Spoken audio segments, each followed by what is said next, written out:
Oh man, guys, that video I think will always crack me up. I don't know about y'all. Good afternoon. So glad to see everybody. Welcome to the Savage Patch. Welcome lurkers.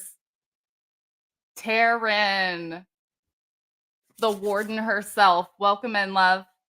Yeah, that's gonna be in the intro for a while. Thank you, Nikki. So, guys, we have an incredibly special guest today. It will really help me if you guys put all of your questions, as I like to put it, bust a caps lock for me if you've got a question for either myself or our guest. How's everybody doing? Are we ready to show some support? Because this woman absolutely is overdue for it. So, my guest today is Jen Root. Her brother, Juston Root, was, how do I put it? He did not get what he deserved from this world. And she has been looking for answers for him for nearly 5 years now. This coming February will be 5 years. So, guys, please, please, please just flood the chat with love for her. Please welcome in my dear friend, Jen Root. Hi, Britt. How you doing? Hello, darling. Great. How are you today? Good. Thanks for having me on your show. Well, thank you for taking the time to sit on with me and to, talk more about this. I know you've been going at it for a very long time, but I'm glad that we're starting to see some traction, really. I mean, I'm not in Massachusetts and I'm finally hearing about this myself, so very, very glad. It's definitely gaining some traction. Even my neighbor had told me about a month ago or a month and a half ago, she was at a football game and another mom was talking about how she follows the Karen Reed case. And then she talked about Sandra Birchmore.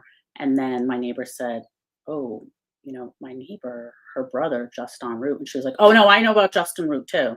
So that was an aha moment where I was like, okay, there is traction. And the reason why this ties in is that it's the Norfolk District Attorney Michael Morrissey's office that did a 30-day investigation into execution of my brother, and many of the same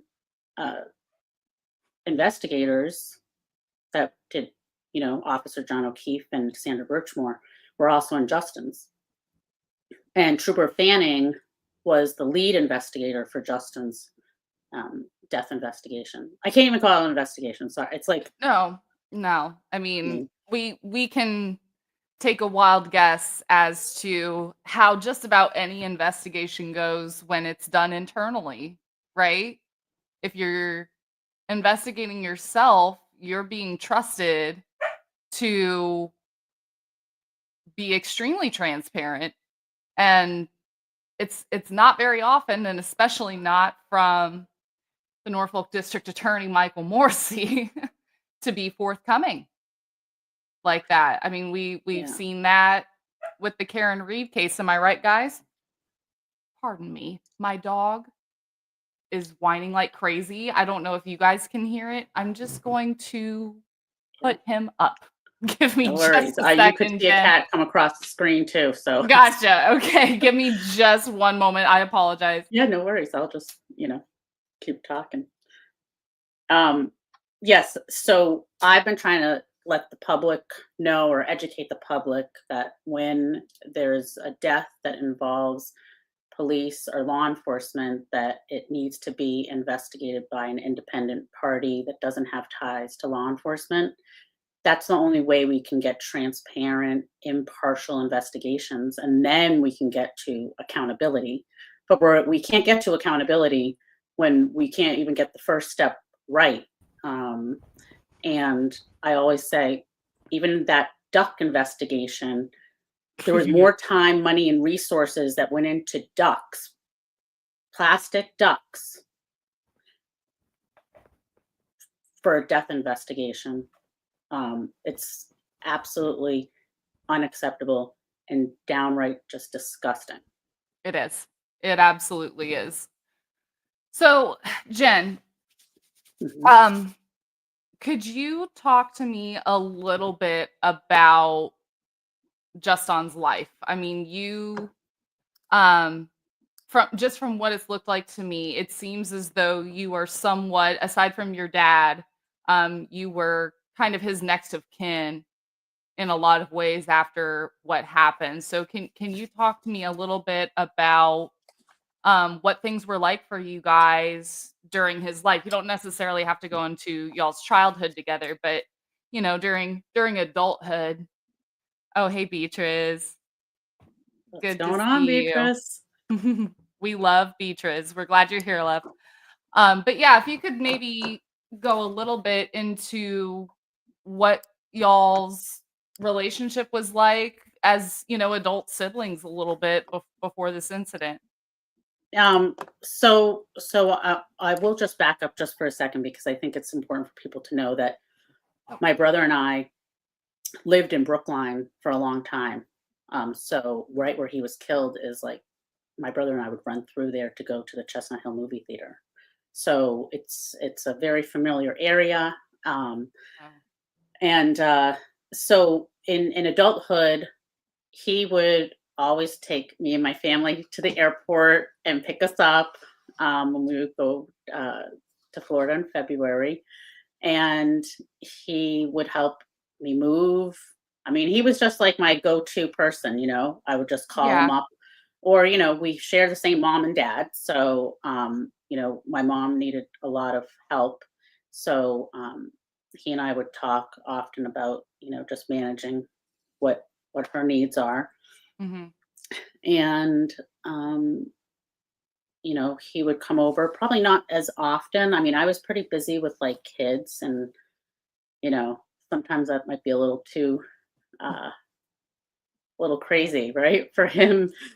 But he would come over and play with the boys and play ping pong in our basement. So and then, would come over sometimes and cook and then maybe eat my food. Like Typical. eat all my food. I'd be like, Yep. okay, I need to know you're coming back. That's brother stuff for sure. Yeah, brother. Like it's like the endless. It's like, okay, how hungry are you? But Yeah. but Oh my just word. regular brother stuff. Obviously, we spent the Mhm. holidays together.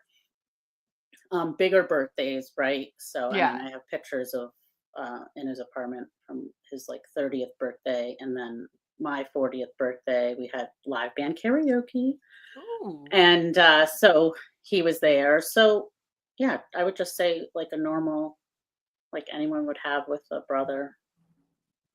that's wonderful.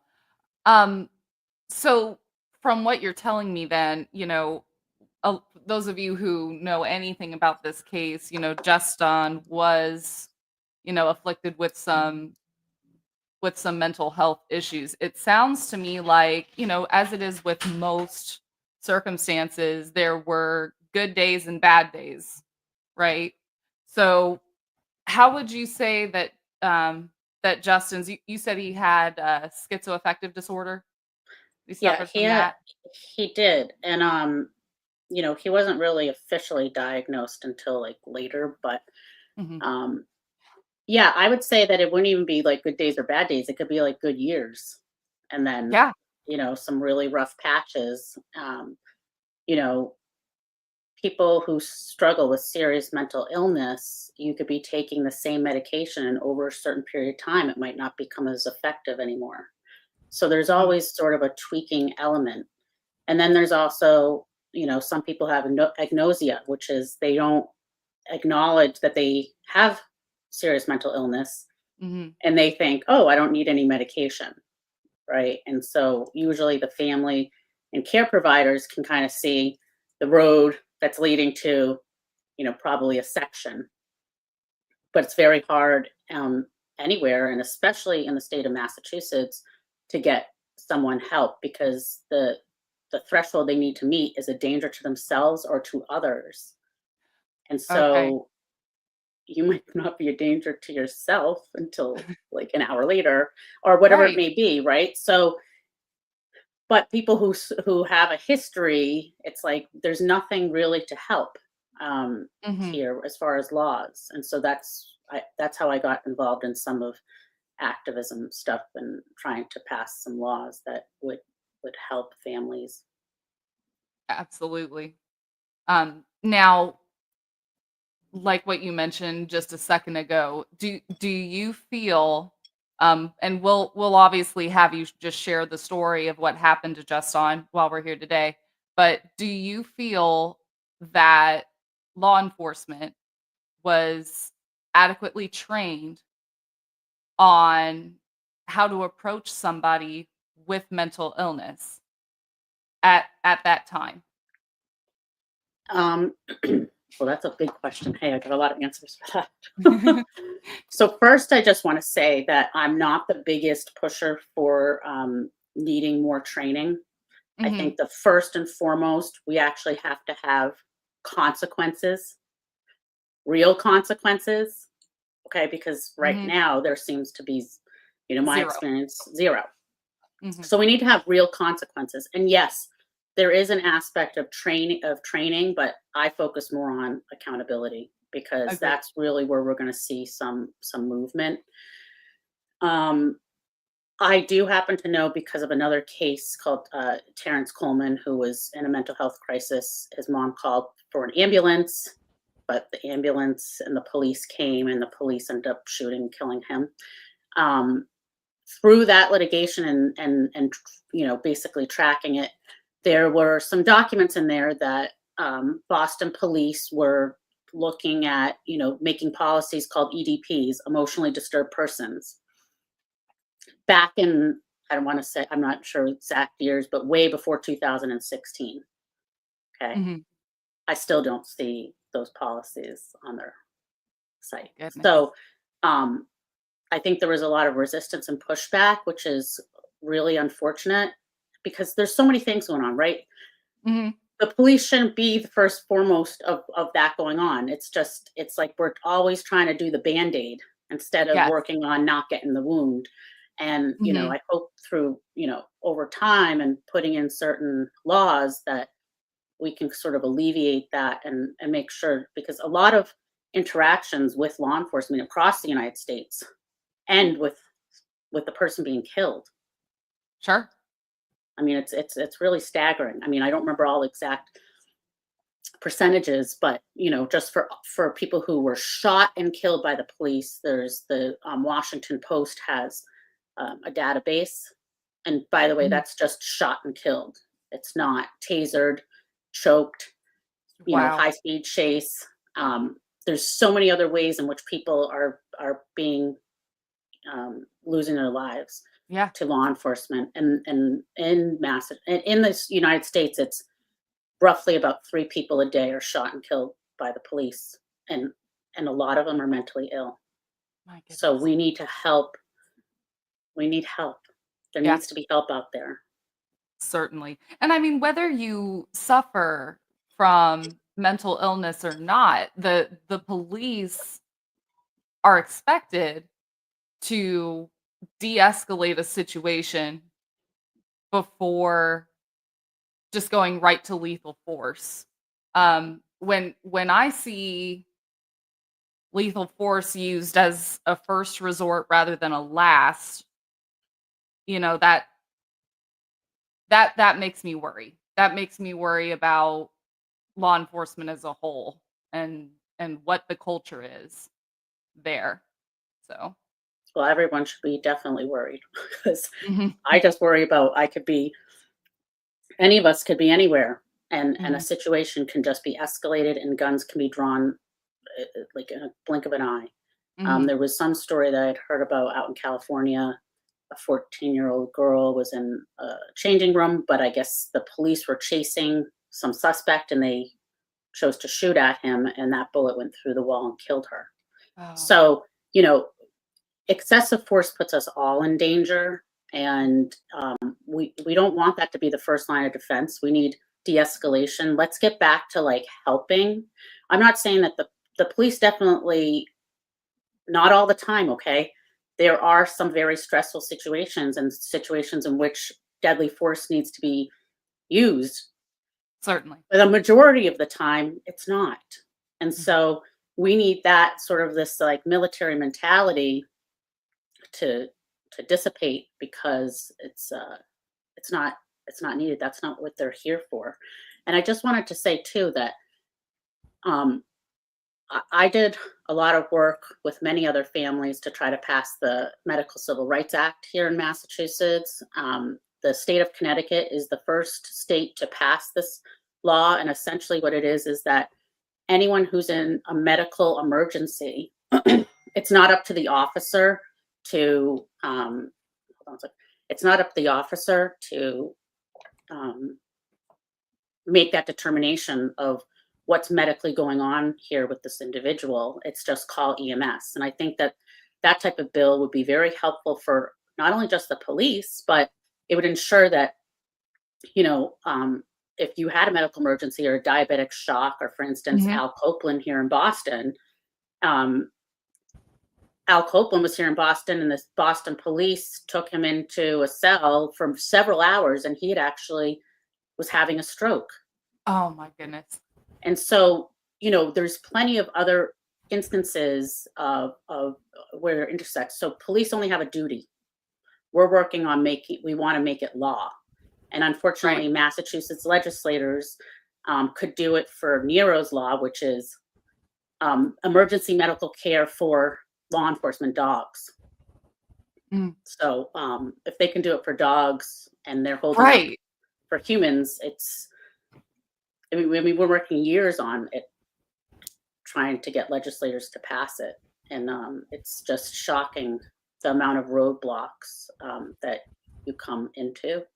And it will be, you know, from my understanding, it will be refiled again in the next legislative session, I think January, February. So anyway, that's a side note. That just that says a lot about the regard in which they hold human life. Hmm. And you're supposed to be protecting and serving the general public, you know? Mm, totally. Oh, just like what Anne's saying here. Yes, absolutely, Anne. That should concern everyone. Absolutely. Absolutely. So Jen, I'm gonna leave this open-ended to you. I will go ahead and let you go ahead and tell the story of what happened February 7th of 2020 to Just en Route. I'll just let you take the stage with Yeah. that. I'll get so I was just thinking about that law, the Medical Civil Rights Act, and this Uh-huh. is when you think about Justin who was laying on the ground covered in blood, that's what we're talking about. Like Right. they would get medical care, or the people who say, I can't breathe. How many people Mhm. die and they keep saying I can't breathe, and Right. they die in police contact. So, you know, if that had been law, then the officers cannot get qualified immunity, because qualified immunity essentially is a free ticket to kill with impunity, and Mhm. it's got to go. Um, you know, and at the end of the day, the officers don't ever pay anyway. It's the tax dollars. Right. So Right. I So don't it's know what us. this is. Like Yeah. protecting the officers, I'm like, but they don't pay it. So, you know, it's just a bit of a racket so that, you know, there's no accountability. So Justin was, um, he would go to Mass Mental Health down at the campus right around the corner from Brigham and Women's Hospital, which is a busy hospital in Boston. He went to Mass Mental Health there for about 8 years. I think shortly before he died, maybe up to that last year, he was going 2 to 3 times a week. He was there. There's several mental health facilities in that direct area. And 60 Fenwood is Brigham and Women's psychiatric department. Okay. So every security guard, every police officer, I'm sure it's very hard to believe that none of them would take extra special care for someone that was exhibiting clear signs of delusion, paranoia, and so forth. So Absolutely. They see that every day in all likelihood. it happens. Yeah, it happens all the time. Just go hang out Mhm. down there. I mean, the fact that there was no regard and care for Justin is what drives me, because I think that that could actually happen again in that very same area, and an area where if you're going to a hospital, like Justin needed help and he ended up dead at a hospital. Mhm. Like at a hospital, got shot. There was 15 bullets shot down there. So And it anyway, was like Justin, rush hour too, right? I mean, there's so many potential bystanders that could have been, were hurt, or worse. or So, there were, and mhm, when it was at 9:20 approximately in the morning, um, and it's a busy hospital area. Well, bullets ricochet. There's lots of cement around there, so now you don't know where bullets are going. Okay, so that's extremely dangerous. And one of those bullets actually did hit the valet up the road. That bullet ricocheted up and hit him in the head, and he survived. He's definitely has some long term damage. My mhm. understanding is that the Boston police or the city of Boston paid out 100,000 to him. So Justin drove up to 15-minute parking. He wasn't even there, 15-minute parking, but apparently there was a security guard for Brigham and Women's who was calling in another car down the way. I guess it had been there longer. So he was on his walkie talkie and doing, talking like this. And I think, I can only guess, right? So what I think happened is that he was meeting his therapist there and she was running late. But I think he was also paranoid, thinking, is she calling a section in on me? Is this guy calling to say, I'm here, right? So Mhm. he got out of his car and went to talk to this security guard on the sidewalk. There was no violence. Justin never took out his intergalactic, huge, giant, clear plastic paintball gun with a chimney. He never took that out. Um, and that security guard later, said that Justin was nonsensical. He seemed paranoid and delusional, Mhm. all of which are things that he never relayed to his command tower. Justin ended up um, extending his hand and shaking his hand before walking back to his car. So And that so you, ended that was amicably. it. Yep, with a handshake. That security guard made some calls, said that this person had just threatened to shoot him. Oh, Never said they shook hands. Never said that the thing he saw on his waist was clear. Never said he was delusional, paranoid, or anything. Okay, so that's the sort of information that was relayed. And so, some people hear the audio of Brigham and Women's talking to 911 dispatch, but it's important to differentiate that 911 dispatch, that's they then call the Boston police, right? And then the Boston police dispatch it to their officers directly. So it's not like those officers all heard the chaos and misinformation. Okay. sure. Um, so the police showed up, but during that time, these security guards who are not armed, who do not wear bulletproof vests, were surveillancing and following him. Okay. They knew that he was getting agitated, and he then chased two of the security guards up this little street and with the paintball gun out. Um, I don't know if someone's saying that you have like a dangerous gunman on a campus and you don't have any guns yourself or a bulletproof vest. One would think that you are going to warn the people around in that area, which didn't happen. That's exactly what anyone who can rub two brain cells together would do, in my opinion. Exactly.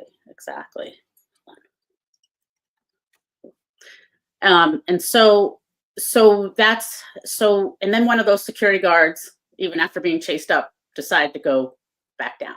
So that's why Justin was out. Yeah, none of it makes any sense. Justin so then was out of his car and he chased that guy again. Um, not all the way up, but kind of halfway up. And then he was on the sidewalk and walked back down. And that's when a Boston police officer, we'll just call him number one, just so Mhm. you know, after he had chased the two up the first time, officer number one was in his car and Justin stopped him in the middle of the road. And Justin was at his driver's side window with the clear plastic paintball gun in his right hand. Okay. So that officer had already seen Justin. Mhm. Um, and so he goes back around and then that same security guard that got chased up, just he went down and then Justin chased him and then he was on the sidewalk and then officer number one was there and got out and walked right up to Justin. Um, so and he took his gun out. And so when Justin, saying, I'm with law enforcement, I'm with law enforcement, and he had the lanyard on, there was no any type of other conversation. And that's appalling because just the day before, that same officer had responded to a mentally ill woman at the same hospital, okay, at the emergency department.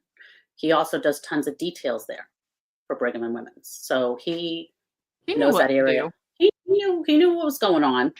I think there might have been some elements of like it was a surprise or a shock that Justin turned around and took out the paintball gun in response to this officer's firearm being out.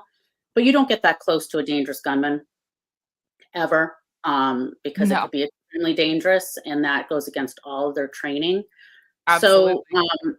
they he shoots 5 bullets, and then meanwhile, this other officer was in the middle of the kind of crosswalk area. He shot 10 bullets, so there were 15 bullets shot there. At the Um, hospital. at the hospital. Okay. Justin, with a severely damaged paintball gun, which he only had like a handle in his hand. Okay, that was just a handle, clear handle. Mhm. They had some sort of scuffle on the ground because so many cameras were inoperable, which is kind of like Oh, it happens a little too interesting. often for me, folks. I'm always like, Isn't that no, interesting? no. I'm like, I've gone there. I've taken Suddenly. pictures of all of them. I've marked them all down. I know what I have and I know what I don't have, and I know what I've Uh-huh. tried to get and what I get told is they were inoperable. And I'm thinking, well, you got a lot of cameras inoperable, and that's concerning in itself if you're Yeah. supposed to be doing security. So Justin limps to his car. He's literally so close to all the other officers. And by the way, a different security guard from across the street, 60 feet away, said that he knew it was a toy. He could tell from 60 feet away that it was a toy. I mean, it's rather obvious upon looking at it that it's a toy, and anytime that you do wanna share that, you let me know. But Yeah, it's so it's very clear that it's it's a toy. yeah, I mean, and we're not talking about an inexperienced officer. This officer's been on the force for 20 years. You know, Mhm. they know that real firearms don't get shot in half. You know when Yeah, something goes from this to this. They have eyeballs. So anyway, certainly. he got in his car, he was bleeding, he'd already been shot, Lord knows how many times, but he was bleeding out. He got onto Huntington Ave. Meanwhile, you have 4 or 5 police cars behind him, literally like a motorcade going so slow, and um, nobody runs a plate. That's like one of the first things you do is identify Yeah, your suspect or subject. especially if you're going at a snail's pace, Yeah, like you said. none of this stuff makes sense. I'm always like, you got to make it make sense because Mhm. that's what you do. Yeah, Um, we're defying all logic here today.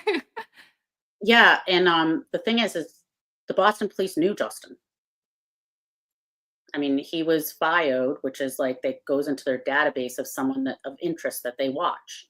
So a simple Right. license plate run would have told them a lot about him because he showed up March 2019 at a Boston police station and they got him help. They got him help. He went to a Right. hospital and was sectioned. At that time, he also, inside of his car, had the paintball gun and he had a BB gun in the car. Okay. But I always laugh about this. I know it's not funny, but sometimes you got to add a little humor You into gotta. the mix of murder. In the thing they go, they asked Justin if he was armed, and he said, "I'm heavily effing armed." I was like, "Oh my gosh!" But anyway, I'm just saying, like, they got him help. So anyway, he's known to them. Mhm. So they're following him on Huntington Ave. One officer decides he's going to do a pit maneuver, so it's like smashing the car to make it stop. I don't know why that was needed. Escalating every step of the way is puts the public more at risk. In Nobody was at downtown risk. Boston, right? This Yeah, is I like mean, a pretty busy area of town. yeah. Luckily, that more. I mean, it didn't seem too busy with the cars, but I'm like, okay, you know, that's dangerous for the rest of the people. He's going slow. You know he's Mhm. shot. They all know he's shot. So he's literally bleeding out in his car. You guys Right. could have just kept following him and it would have probably eventually you'd have to pull over. I mean, anyway, Yeah. so once pit maneuver was done, a couple of guys got out their guns and that's when Justin took off. He just Okay. took off. And at this point, I think he was bleeding out significantly and probably didn't even know what was going on anymore. That's And likely. then he went down the highway, I mean, the Route 9. They even lost sight of the car, which you're supposed to disengage from any high speed chases if you lose sight of the car. That didn't happen either. Um, Also, body worn cameras, too. That didn't happen either. No wrongdoing So, whatsoever according to no, I know. Morrissey too. So he had a major crash at a high speed, and several wheels came off of his car. I mean, his car was smashed, airbags, everything. Um, like anybody with eyeballs that will go by that car would think whoever was in there is not doing well. Never mind being shot, okay? But you would be like, you know, how is that person? Well, there are things that would show in your face, I mean, obviously your body language as well. I mean, there's more clues than whether you just have blood on you or not, so certainly. Yeah, and so when his car came to a stop, he kind of like dropped out of his car a bit, and then he was staggering and dropped fully onto the sidewalk like a big collapse. Mhm. And I know that he left blood there. And Okay. EMT that responded to the situation noted that there was about 2,000 cc's of blood in the car seat. Oh my So goodness. so Justin's drenched in blood, okay? So you can't tell Yeah. me that he's not, okay? So 2,000 cc's is I'm surprised he's conscious at this point. right, and I don't think he really was Right. because the description of the civilian bystander who happened to be trained and certified as an EMT is the one Mhm. who ran. She saw him from her car. She Mhm. saw him fall the first time. Then she Okay. started running to go help him. And as he fell the second time, this is the picture, which actually I'll just do this. Yeah, you can. This is the picture of her reaching Justin when he collapsed the second time. Okay. Okay. So she's at his side and she's thinking, what's going on? Like, why is he covered in Mhm. blood? She said jacket was so saturated that she was looking for a stick to open it. She didn't know. She was like, oh my gosh, I thought this was a car accident. Then I thought he was having a heart attack. I'm wondering where all this blood is coming from. You know, Sure. it's all this sort of assessment in seconds, right? And she noted that Justin was gurgling blood and his Uh-huh. eyes were ping ponging. It was lights out, nobody home. Um, Yeah, definitely. sh- he was not he could never have been any type of threat at all. Like with all the evidence, you just can't say that. Like one officer said that he stood up. I'm like, uh-huh, right. But none of the other officers say that. So anyway, they have all different, versions. um, but they all met together as a group, most of them before they were even interviewed by the Norfolk District Attorney's Office 5 days after the shooting. So that taints the interviews. It does. So that's not proper protocol. That should have never happened.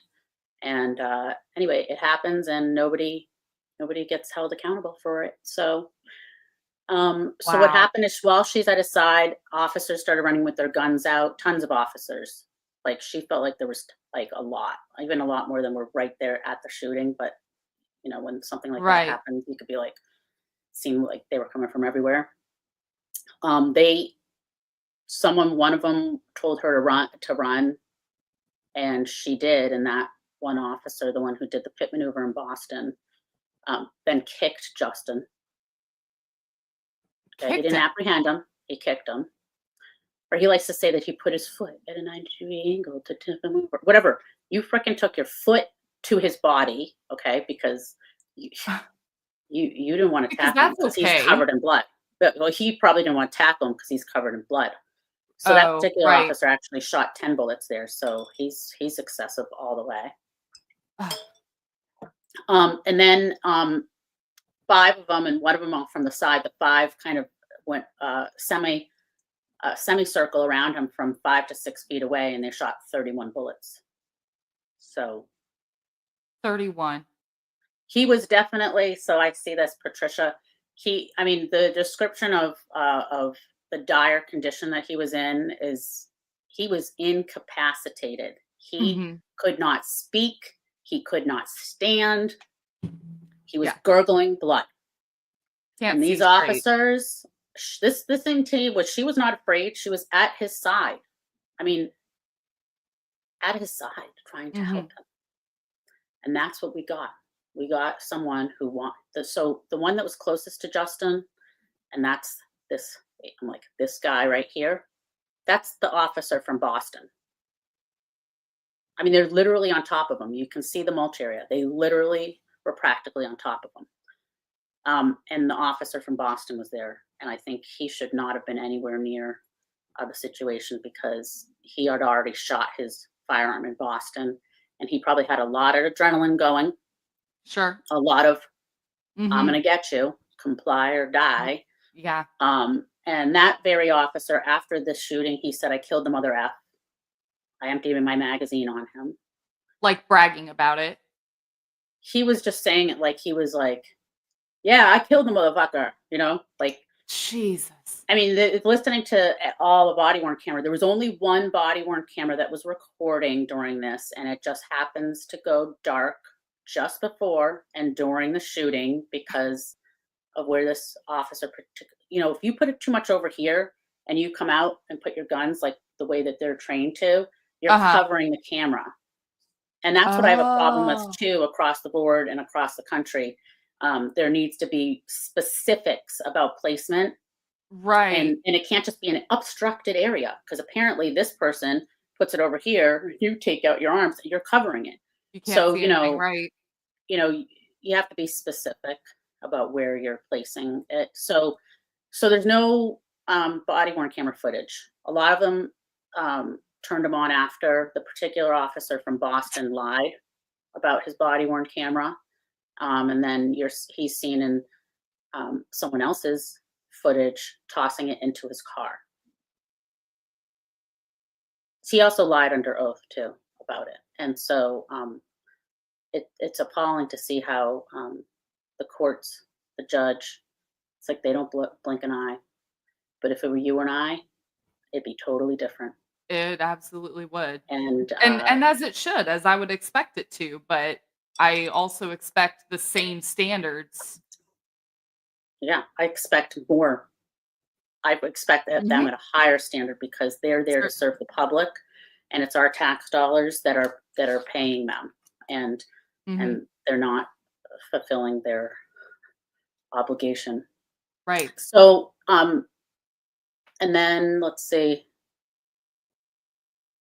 I don't know. It was just shocking to hear all this stuff. You see the state trooper Right. like go up to another one. Hey, you got a rep coming. Don't say nothing to nobody. I'm like, okay, that's Like a it. union rep. Yeah. He said, yeah, Yeah. and then he said, you got a union rep coming. Don't say nothing to Mhm. nobody. And he's like, I won't talk. And it's like, Is this what you say when you were just in fear for your life? Because I'm like You're not kidding me. buying. I'm not buying that at all. There No, was this no. sounds like almost like a frat party that they don't want the college administration to know about, Yes. or at And least just from that banter. Trooper John Fanning with the Norfolk District Attorney's Office was there right away. Hmm, Um, you know, they were heavily involved in this investigation that just took 30 days. 30 days. I'm sure it was already set in that first like 1 minute, but they had to just, do not really just do a sloppy job. I mean, when you start reading right. the interviews of witnesses, it's like, there's some other questions you want to be asking. Like none of the officers were asked what Justin's condition was, knowing that he had been shot. And hello, we know because his car was soaked and drenched in blood Mhm. that he was covered in blood. So you have a covered in blood person on the ground who can't even respond. They all say that Sure. he reached, which was reaching it consistent for reaching with a gun. They also said someone yelled gun, but you don't hear that in the body worn camera footage. So whatever. Um, How could he have reached for anything in that state either? exactly. I mean, that's what we have said all along. Justin's right hand was also shot 4 times. One was an entrance at the ring finger here. So he couldn't have even held anything. He couldn't held anything. They did Wow. recover a BB gun with a long rod, metal rod out of it. That was never shown or brandished at any time that day. If it was on his person, somebody took, I don't know what they were doing with his body. Was trying to Mhm. watch, but it's so dark.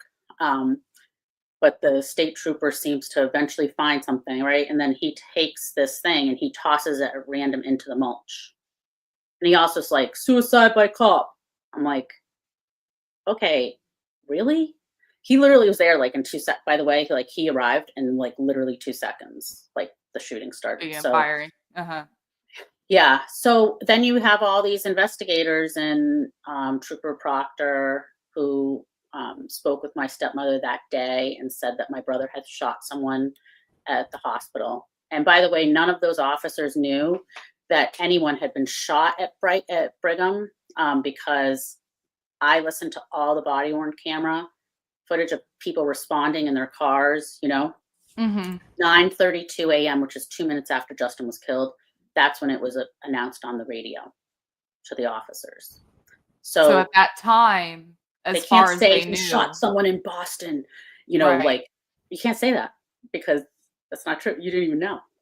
Not to So mention, he didn't shoot anybody. he never shot anybody. And if you know this officer had just had a simple conversation, again de-escalating, Mhm. we wouldn't be here. We also wouldn't be here if things were done the way they should be in a hospital area with so many mentally ill people. And he just expected your family to blindly believe that Justin, who you knew better than anybody else. I mean, he had never hurt anybody before, right? I mean, he certainly suffered from mental illness, but he had never hurt anybody before. So he was just expecting you all to believe that out of the clear blue sky, he up and shot somebody in the head, essentially. Yeah, I mean, I knew like my brother didn't like guns, so I knew like well, he didn't have a gun. But so Proctor said that Justin shot someone at the hospital and that in Brookline he produced the gun again and wouldn't put it down. And so they had to shoot him. And so that's kind of the narrative that went out in the press conference that afternoon when, you know, uh, it's like, all right. They came out with So that pretty quickly, they did it all pretty too. quickly. Everything was wrapped up. We went into COVID Mhm. and, that was that. I mean, when you put out the self-serving one-sided narrative, which is usually always vilifying the victim, they'll say Justin had a record, but a lot of that of those incidences are taking them down in a section. So if you even try to move your arm like, I don't want to go, right? It's like assault and Right. battery on a police officer. So, I mean, Justin had, you know, he had some of those incidences. So Sure. the police are like PTSD for him. He knows, I mean, he's been gagged and choked and, his arm severely hurt. I mean, there's things that have happened. So, Mhm. um, anyway, you have to do things So differently. just the tiniest bit of resistance, and if you're in a paranoid state like that, they can call that assault and battery Yeah. on a Assault and police battery on a officer. police officer. Wow. I did not know that. Yeah. Yeah, and it's unfortunate because then you're clogging up the court system with this sort of Mhm. nonsense where it's like Absolutely. And you're wasting resources, you know? wasting resources. Yep. Tax dollars don't just grow on trees the Well, way that apparently, they apparently seem it to treat does it. because the way they spend it, Oh, yeah, no kidding. the But bottomless pit. yeah, yeah, wow, what a shame. Um, so Anne says that there's data that shows that mentally ill folks are more likely to be victims of violence than the perpetrator. That's Yeah, that's an interesting point. yeah, yeah. It is, and that's a problem because right now we have a real epidemic coming, and I feel like we have a tsunami coming of people struggling Mhm. mentally, and then you have ones that when I say serious mental illness, I'm talking about like if they don't take their medication, they can get very delusional, meaning Right. like Kind of you could agitated and you could be yeah. Yeah. agitated. I mean, one time my brother decided that dirt, if he cooked dirt, it was going to be gold. So I mean that's I'm the an sort of stuff. alchemist. Yeah. I know, I was like, Yeah. hey, just put it out there, put it out there. My goodness. So yeah, so that I mean that's really his story. I mean, we had Uh-huh. no real investigation, and they certainly weren't asking the officers the type of things you'd want to know if you were truly trying to find out what happened. Right. So And talk to me about the way that the public narrative kind of evolved in the days following that and weeks and months following that. So um I mean I've seen, the first couple of press releases, but yeah, just kind of talk about how their um their line of events and their version of the events kind of changed during that time. well, so when it first happened, they had that press conference, and they were basically alluding, like that Justin had shot the ballet. And it wasn't until 2 weeks later, after the damage has been done, and this was on every news channel, by the way.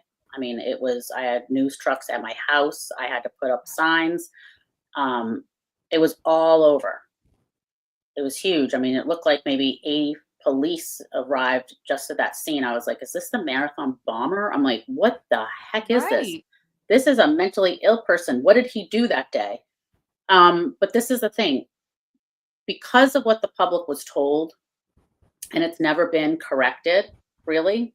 Um, you know, I don't think people think that Justin shot the ballet, but constantly showing that video of him and that other officer on the sidewalk and not having the rest of the Mhm. context, or by the way, just seeing an actual picture of what it really looks like instead of these obscured sideway cameras, because the cameras directly above that, surprise, inoperable, right?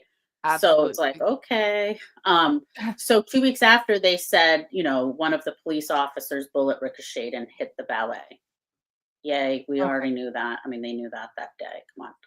Yeah. They knew Justin didn't have a firearm at all. And they also know who he was. Right. um, and they also know that nobody was shot. I mean, if my brother was armed that day, he could have very well been alive today. Yeah. Because you don't approach dangerous gunmen at a busy hospital on a Friday morning with tons of people around. Um, and including just unarmed security guards. yeah, and just like walk right up. I'm like, no, no, that's not your training at all. No way. Mhm. And the thing is that's what you do if you don't think there's really any type of real threat. Right. Which that brings me back to when you mentioned that as slow as they were going during the vehicular pursuit, they never ran his plate. Now, you mentioned that there was at least one officer who knew him.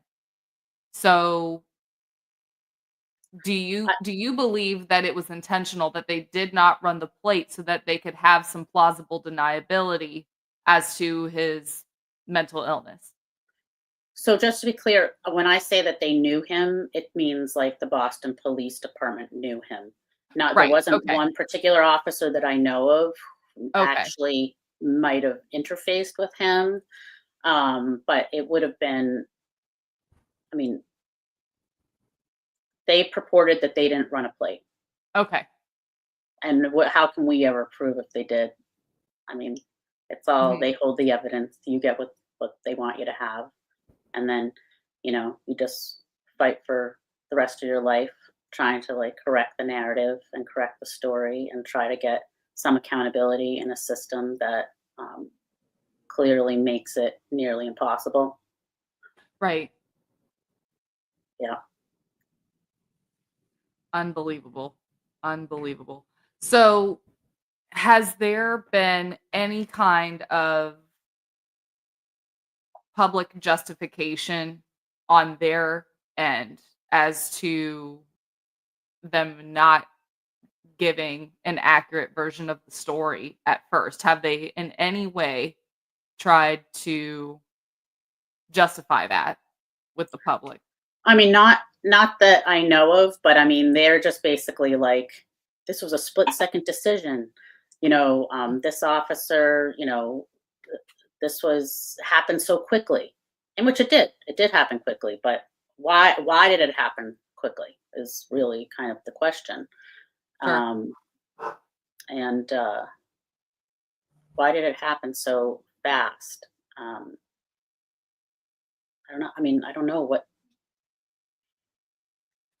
Well, and it's like you said that they are supposed to de-escalate before resorting to the deadly force that they used.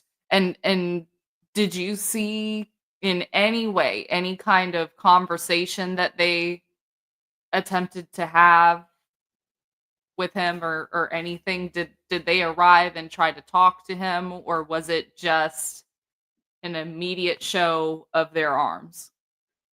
It was my brother literally yelling, "I'm with law enforcement. I'm with law enforcement," and pointing up towards the Brigham. Um, Okay.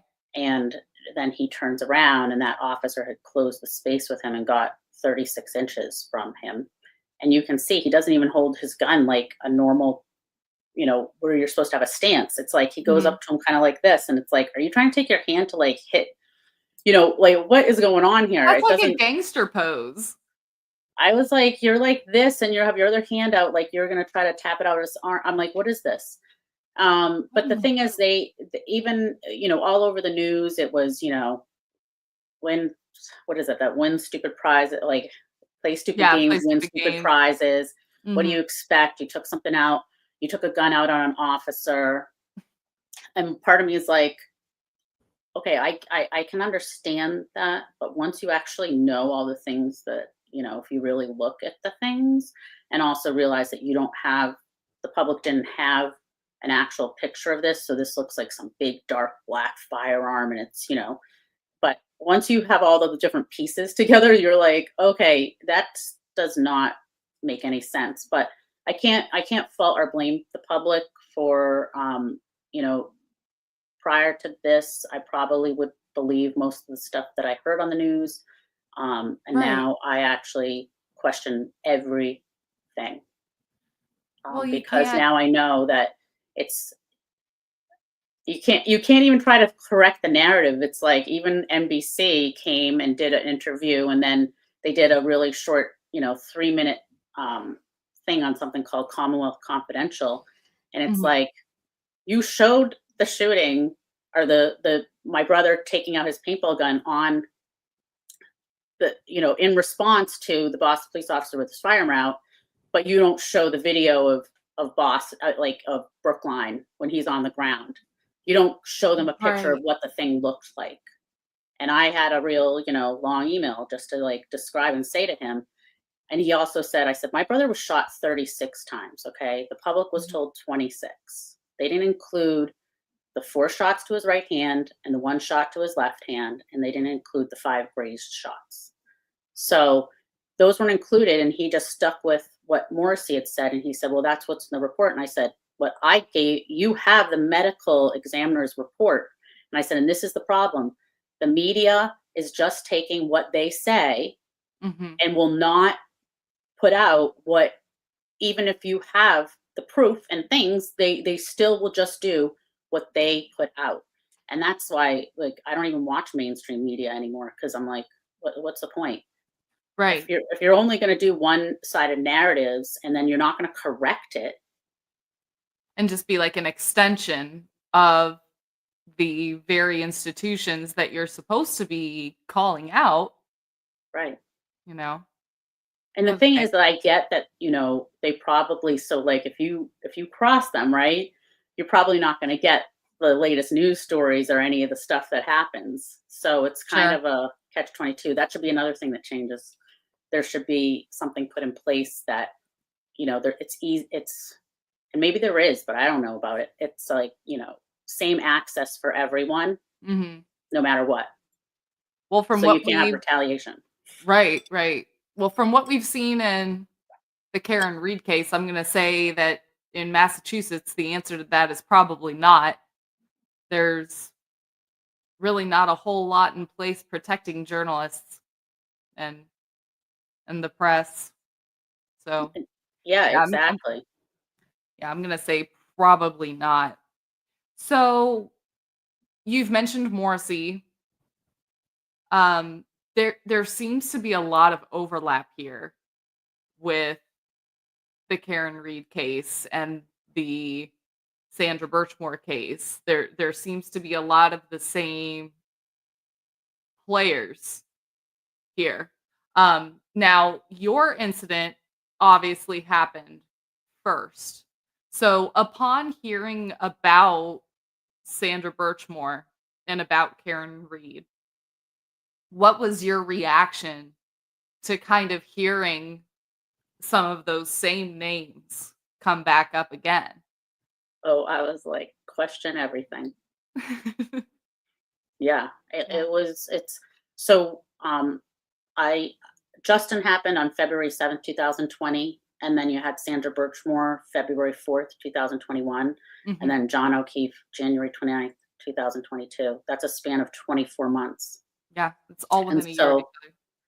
yeah, and they're all involving law enforcement with with a death. Mhm. And how was it handled? And seeing Karen Reed's case coming out and then hearing about all those same investigators that were in Justin's, it was actually, I just think it was actually like, in some ways it was, I mean, it's shocking, but in other ways I was like, this, I mean, I knew this is what they do, I was like, oh, this is what they do, right? But I Mhm. was also like, oh my gosh, you know, I, I have pursued justice in the legal system, which, um, I don't, I can't put my eggs in that basket, but now I feel like there is a movement and there is people are paying attention now, and it can't Mhm. just be one case. Can't just It's not just two. It's three. And No, I'm sure there's four, five, six. So I'm just saying, like, how probably many cases do we have to say, hey, I mean, there's clearly issues here, and where are our elected officials? Where are they? exactly. That's even shocking too. Where are they and what have they done? I haven't seen much, Right.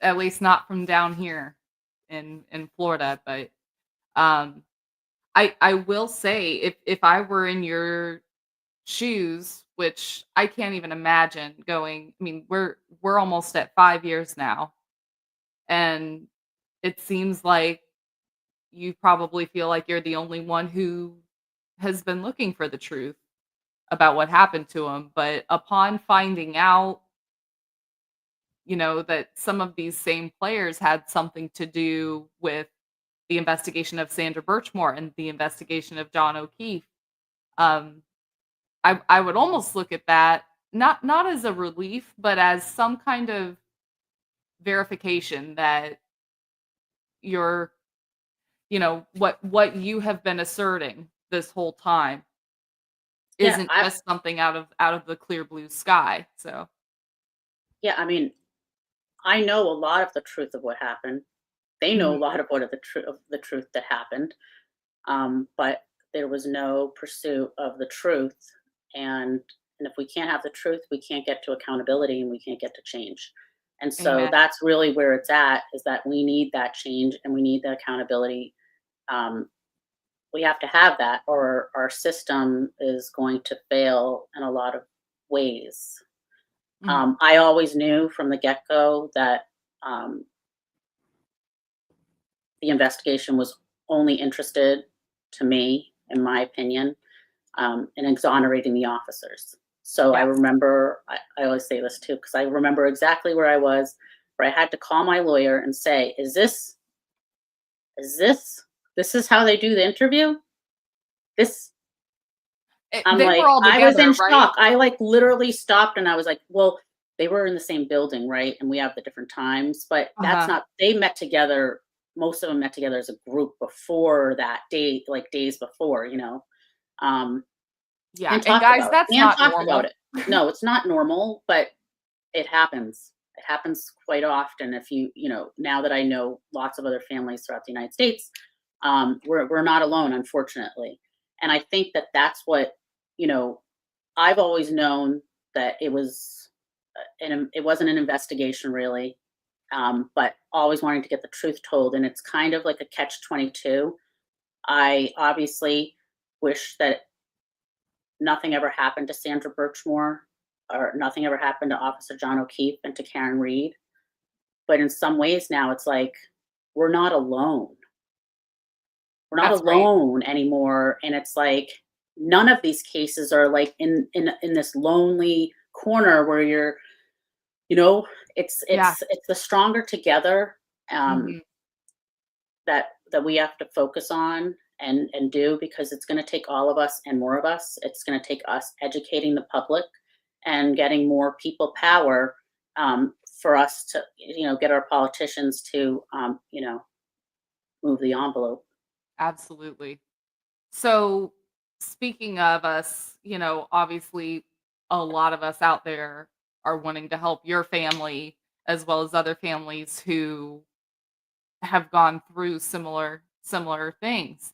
Um, talk a little bit about some of the things that you've had to do, hiring investigators, hiring attorneys, that getting those petitions going. Talk a little bit about some of the things that you've done in the past 5 years to try to create some more transparency and try to get some answers for your own family. Yeah, I feel like I mean, if, like I think about my life 5 years ago today, and that I could have never imagined in a million years that my life would be, like a bomb went in the middle of it and blew it up, and the way that you saw the world was different. And Yeah, then once you get to know what you can't unknow it. And then that's what fuels me and drives me, because there has to be change. There's going to be other people. This is going to happen to other people. My heart really just can't take it, at all. Like, so we just need to like come together. So we did file a wrongful death suit with, the federal court. So we filed that in August 2020.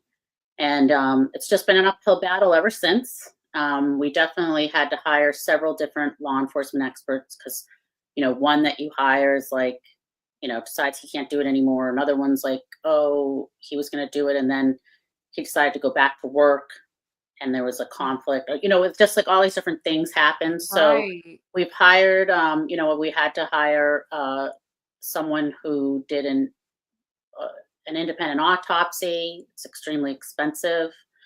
The experts are extremely expensive, usually it's around 30,000, but since we went through quite a few, I'm up at about 60 to 70,000. Oh my goodness.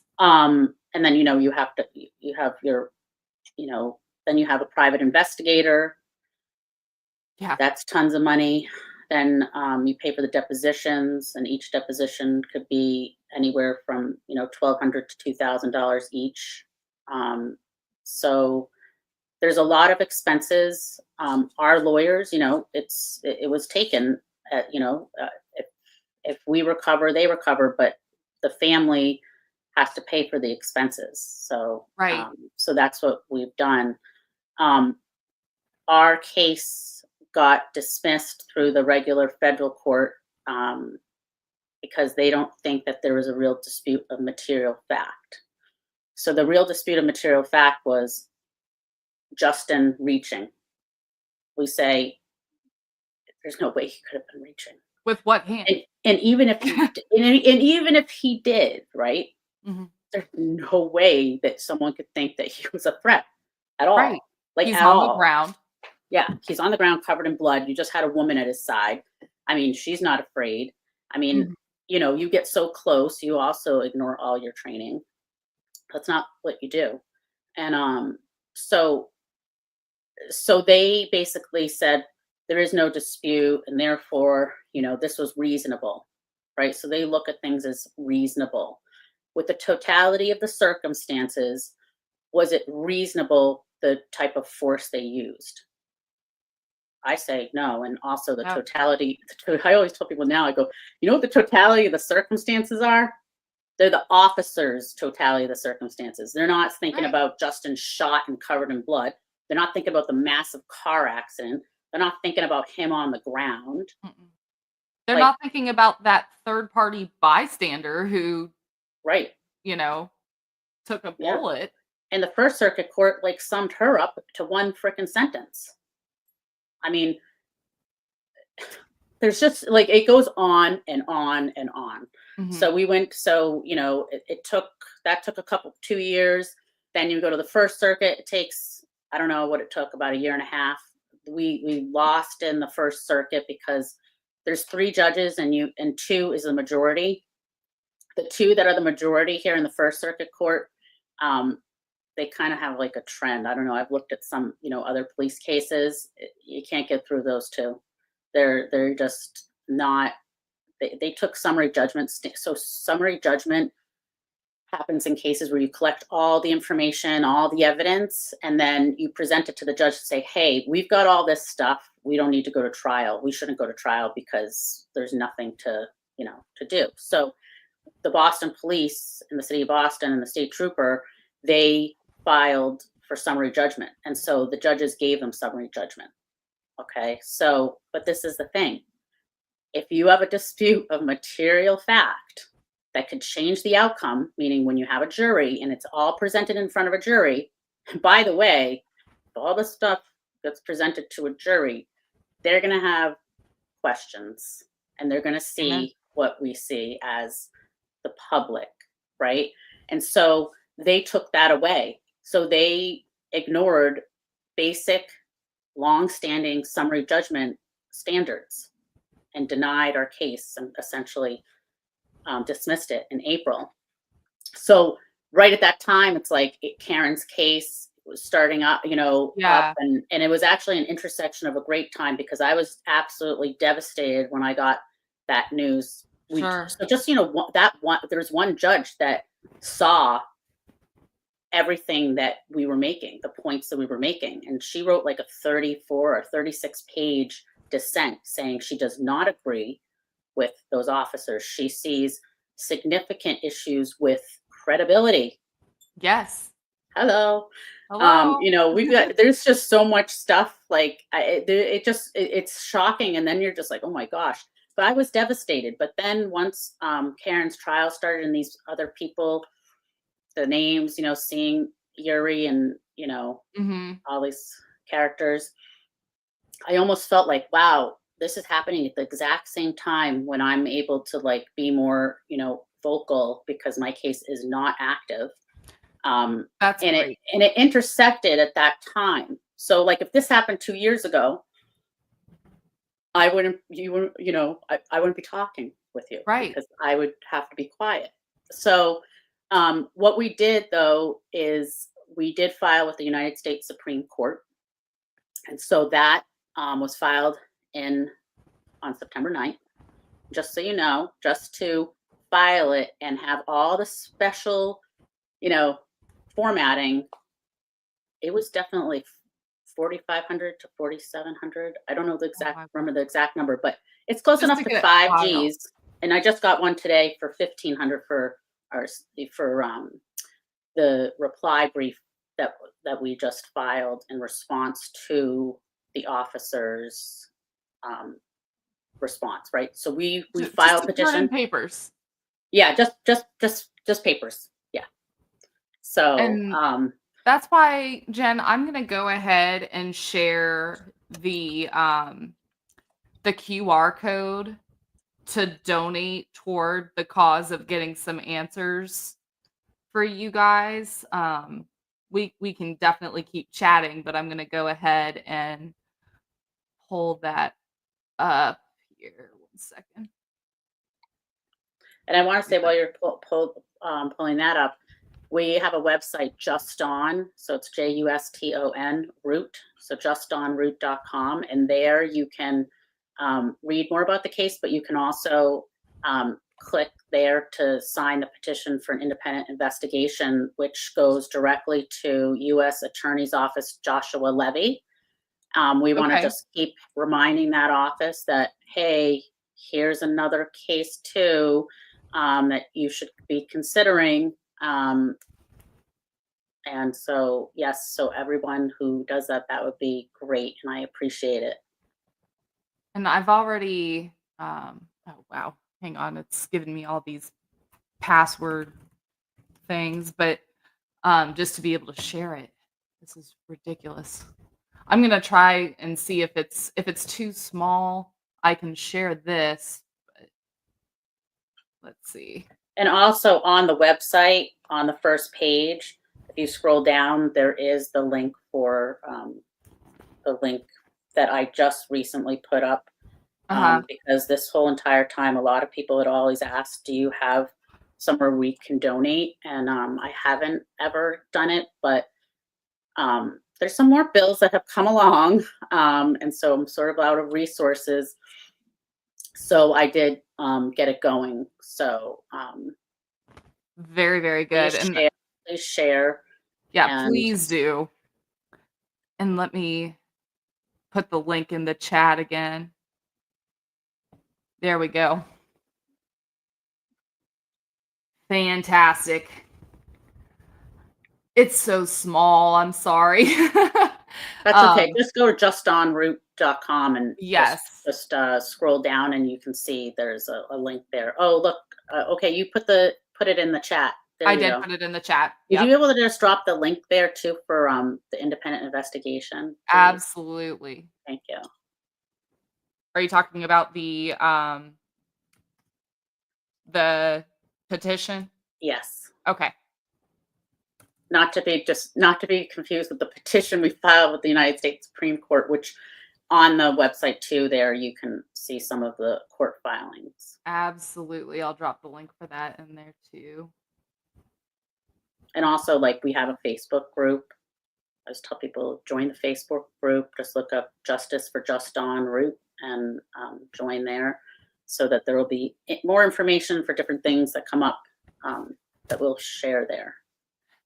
Would you say that the spelling of his name has made visibility any easier or harder in general for the public just to kind of find information if they're running a quick Google search or anything? Well, it's funny that you said that because I actually didn't realize that the United States Supreme Court actually had Justin Oh, Root. Okay, so one day I don't know what it was, but all of a sudden I'm like, oh my gosh, if I type in Juston Root, you're not going to find his case. have to be in. And then I'm like, oh my gosh, it does cause a little bit, but not that much. And the thing is, yes, I see his name misspelled often, but I'm just happy to see his name out there. And I'm like, whatever, you know. Right. But yeah, I think more and more people who actually spell it right, I'm like, oh, they know Justin's case. Like if they spelled it correctly, I'm like, they know his case, right? But yes, I do still see a lot of like Justin Root, but that's okay. I think everyone, you know, will find their way to more information um, because it's getting more widely shared. And even if they're spelling it wrong, they're trying, I'm they're happy. caring. Yeah, exactly. I'm happy just to hear just that his name that he's even being spoken about. So I Mhm. mean, it's fine. Definitely. Um, would you like to you and I, right before we went on, we talked about his little presidential campaign video that was done just one day before. Um Well, the presidential candidate that won that was done several years before he Oh, died. okay. And Okay. then there was one video that, the news have played, it was the day before Justin was killed, where he talked about, people calling, making fabricated phone calls to the police. Huh, It's like really it was very eerie to watch, that's and interesting. see. Yeah, and I always say, like, there was no suicide by cop because he woulda never left Boston, he coulda just laid there and been shot more. Like, I mean, if he Wow. wanted to die, he wouldn't have left. So, um That's giving me chills, honestly. But I Just think that the sharing that. presidential video gives you an idea of his creative side. He was very creative and he made his Uh-huh. own music. And I think that, overall, Justin wanted to see more love and more caring in the world. And Oh. that's part of the just one, because he would add an E to the end of his name. And Mhm. he would say that we are just one. And Aw. so that's what my message and that's what drives me. And, what I follow is that intention and knowing that we are just one. We're one world, we're one people, and, you know, we can't do things alone, right? We need people and we need community and we need togetherness and we need, more peace Absolutely. and more peace in this world and more care for humanity. What a powerful message. Well, I'm gonna share that video because I Okay. would love to celebrate a little bit of Yeah. who he is as a And at person. the end, he's like, so he would call me Genesis because I'm Jen and I'm a sis. Oh, So at the end, I he's love like, his Genesis. so he was about playing on words a little Oh, bit. I love he was that. playing on words, he plays on numbers, I feel like he makes contact through, like, I don't know, just numbers and things, it's wild, and just so you like, even the valet at the hospital who got shot, his name was Justin, and his family's from Ashland, and so is my dad and my stepmom. I mean, just all these things that came I was like, has him written all over it. I'm Yeah, like, "Alright, Just, this is you gave me a beyond big job, man. coincidence. Yeah, Big no job out kidding. here." Oh, goodness. Do you feel sometimes like he's sending you little winks Oh, now and he does again? yes. Oh, yeah, for sure. I do. I think more around the time that he died, some wild stuff would happen. I mean, I'm talking wild. Like, I was like, "Oh my gosh, I never really, like, believed in this stuff," and then I'm like, Okay, well, now I just, like I don't know if there's coincidences or if you're just more in tune with things, but, yeah, I feel definitely very connected to him. Um, and I definitely feel that he is with me. He's with us. He's with for this fight for justice. He's for that, for this truth and transparency and accountability. Good, good. Well, I'm glad that his message and his purpose, through you is still being spread and being shared. That's I would have never imagined.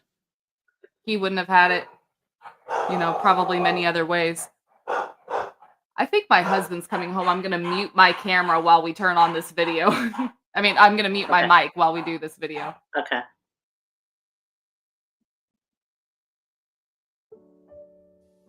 Hello, my name is Just. I'm a just person. Full name JUSTON ROOT, and I'm mankind's candidate for President of the United States of America. There is the fall of mankind, and now there is the rise of mankind. Let me explain. I'm running as an independent to give you your independence. I'll be talking to all countries about a worldwide stimulus package that depends upon how many people are in their country. I'll be talking to all countries about a new tax plan. The plan is we will find out how much money a country makes a year in taxes and allow them to put that money in their government bank account for government spending without actually taxing their people. This will give their people more money, and that's more spending money, and that will strengthen their economy. I'll be talking with countries worldwide about the 20-hour work week and to subsidize their paycheck as if they work full time. With all the government wants to do for mankind, if people say the government's money is worthless, the police will have to show up to tell you that it is worth something. And if you think the citizens' money is worthless, the police will have to show up and tell you the money is good. Part-time work to run the world will create more jobs for the growing population of the world. Working people to death with mindless jobs suppresses their human creativity and keeps them constantly in survival mode, with not much time for dreaming in the universe. Human beings can have a shifting consciousness with more free time. People need not to be slaves. They need time to explore their inner artist. Humans' core is creator. We all need to work, but not as much as one would think, to make the whole world run. I would also say workers like weightlifting. You can bench press some weight, but put on just a little bit more weight, and you can hardly get it up. Humans are being crushed all around the world, and everybody knows it. Lots of people say, let's find a way to make a lot of money so we don't get crushed. And some do make that money and say, who cares? I'm not getting crushed. But the truth to humans is, the better you do, the better I do. With so many people being crushed worldwide, even if you do get the money and do get out, you still are stuck until we are all out. My qualifications: I have been in the world government since 1999. I worked with extraterrestrials very closely, and I completed alien projects, which wasn't easy to do, and now have flying saucer technology and body switching capabilities. Let me explain a little bit about body switching capabilities. The soul will not leave the body easily. You see how hard an animal fights for their life? You see it as painful. You have to be on a steel table and 6-point restraints and given 3 injections of a toxic drug that does not kill you. Once this toxic drug is in your body, the pain will cause your body to shake, but your body's strapped down, and the soul can't stand being in the body anymore, so it comes out through the mouth, eyes, ears, and nose. Once the soul is out of the body, it can feel, see, and hear. That's when we get into the synthetic body, with the organs and the veins filled with real blood. The soul can grab onto those veins in the next body and can feel, see, and hear. Then eat food and take a drug that metabolizes the food.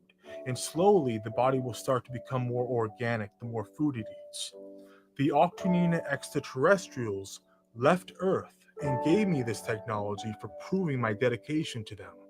With this knowledge, I joined the alien race, and we can replicate any intelligent body from any planet. We also have the flying saucer, which I'm keeping under wraps until other countries get on board, and until I settle our $18 trillion debt. We need world recycling of trash to make things with more recycled materials. All cars must go electric now. I'll be asking the world to eat a little less meat and more plant-based meals for their health, and also because slaughterhouses are the #1 polluters in the world. A cutback on meat will improve the atmosphere and rivers of the world. I feel like I'm I getting to also know push him for so more well. organic growing. Also machines that grow and pick crops and sort out the good crops from the bad crops. Also,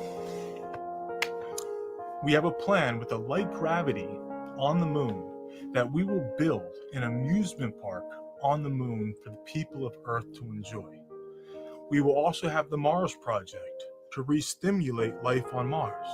It is very cold there, so we'll bring electric heaters, sun lamps, air conditioners, solar panels, rechargeable batteries, water, soil, and seeds to grow crops.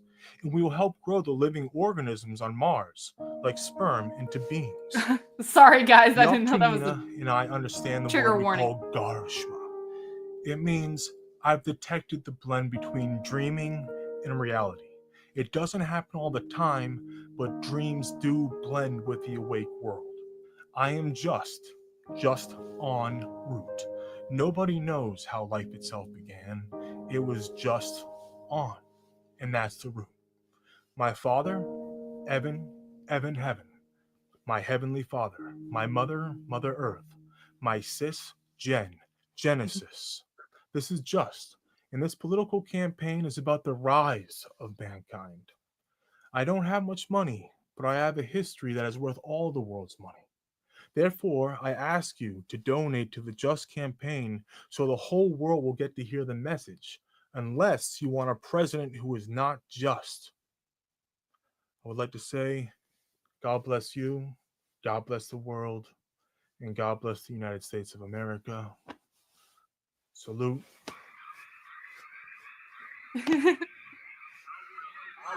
Warriors.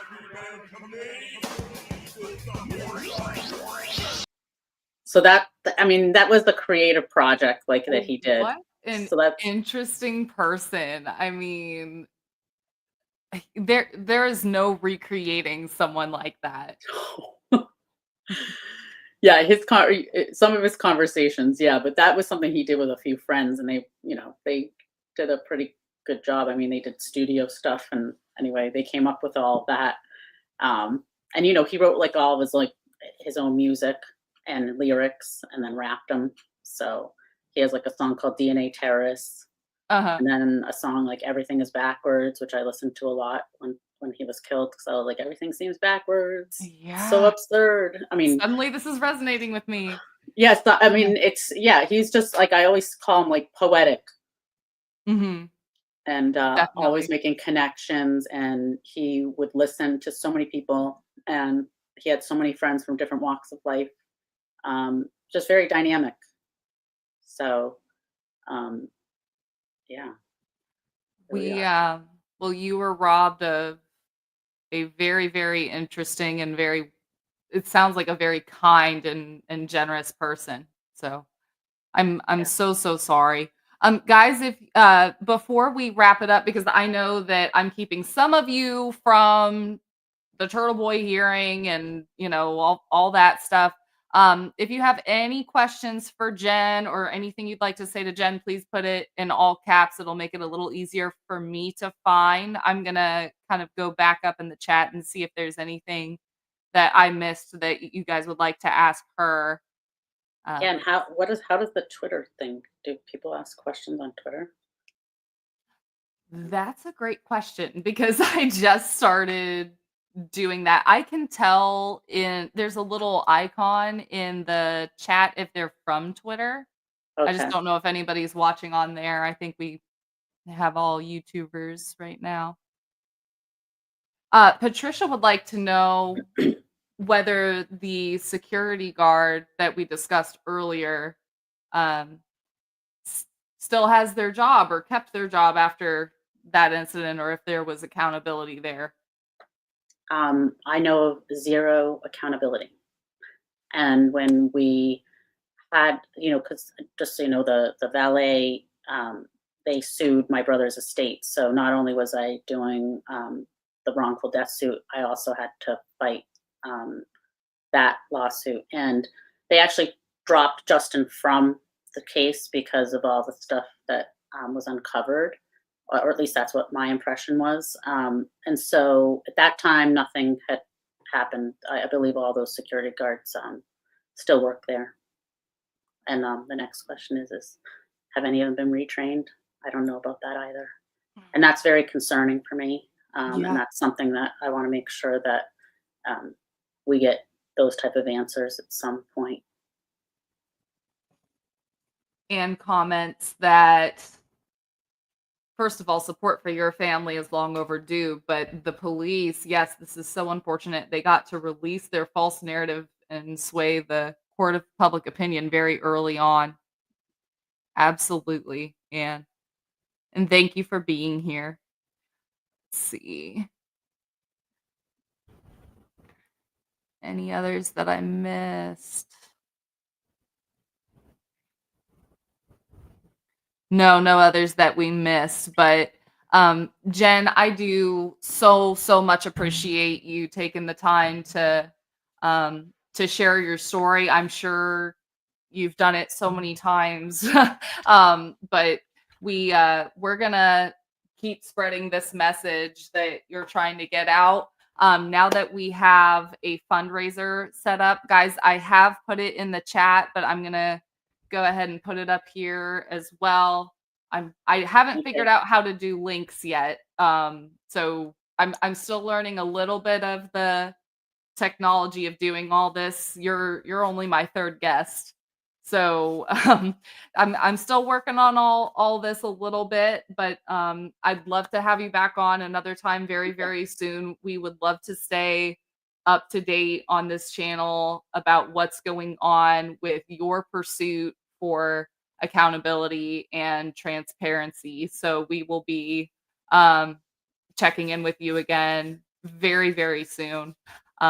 Is there anything that you wanted to address or share before we wrap it up? I just want to say that a couple people recently apparently have done public records requests and gotten mass amounts of materials of Justin's case, and they are appalled. They are like appalled. They remind me of me in the beginning when I started to be like, what and what? Like you just like it was like constant. And I think like they're having some of that, but I just want to encourage everyone, do public records requests. If you want to know even more about Justin's case, you can write a public records request. There's an email for the Norfolk DA's office. You just write them and say, please provide me with all of the records for Justin Root's case, because it's closed and done as of March 2020. So all the material, I mean, they're missing, the cameras from the Chase ATM, which are right by there. But, there's stuff missing, but still, you might see something I don't see.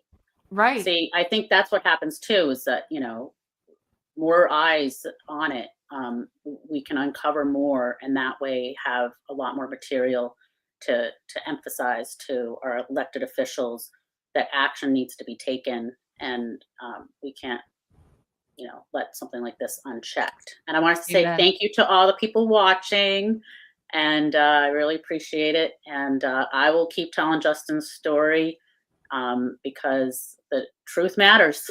Truth matters. And absolutely.